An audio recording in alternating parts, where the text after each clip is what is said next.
Attendez, depuis plusieurs années, les météores cadets de Fontenay-sous-Bois affronteront demain les Argonautes d'Aix-en-Provence en finale du championnat de France de football américain. Une performance de taille pour le deuxième club créé en France il y a 26 ans.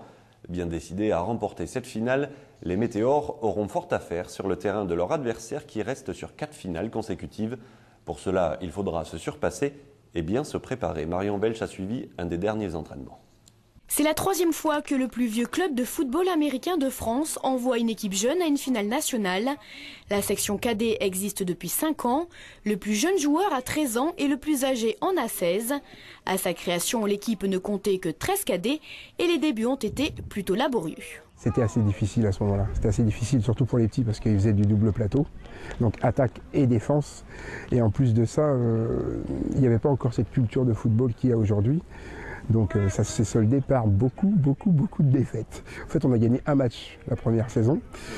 Puis la deuxième saison, on a gagné 3 matchs. Et puis au fil du temps, on a vu le coaching staff progresser, on a vu les groupes successifs progresser.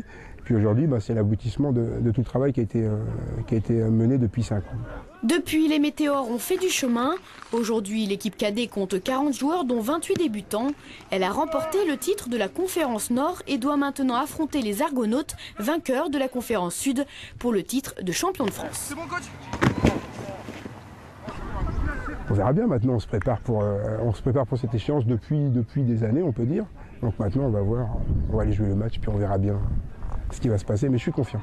Au programme des entraînements, réajustements et répétitions des phases de jeu, attaque, défense et stratégie. Autres aspects à travailler, la réception et la défense sur les extérieurs. Côté point fort, les météores se démarquent grâce à leurs plaqueurs. Ils ont également un bon jeu de course avec 3 coureurs très rapides et agiles. Mais de nombreux autres facteurs vont jouer dans cette rencontre. On a buté un terrain synthétique, donc il y aura un temps d'adaptation si ce n'est pas le même terrain. Le temps, assez important. Et puis sinon, je vous dis, c'est la motivation dans l'équipe et plus on est motivé, plus ça sera facile. Apparemment, ils ont un très bon jeu de course. Mais bon, c'est équilibré parce que nous, on a une très bonne défense. Donc, je pense que c'est surtout basé sur le jeu de course pour eux. Donc, on va tâcher de faire en sorte de juguler leur jeu de course, d'annihiler tout ça. Et puis, à partir de là, on pourra étaler notre jeu. Mais je suis pas inquiet, donc on verra. Puis si vraiment on rencontre des problèmes, on saura s'adapter. Si les météores remportent le championnat de France, ce sera une grande première. Le dernier titre, toutes catégories confondues, remonte à 1996. Cette victoire permettrait ainsi d'attirer les jeunes de la ville pour les saisons prochaines. Le club de Fontenay souhaite en effet rajeunir les catégories et ouvrir une section minime.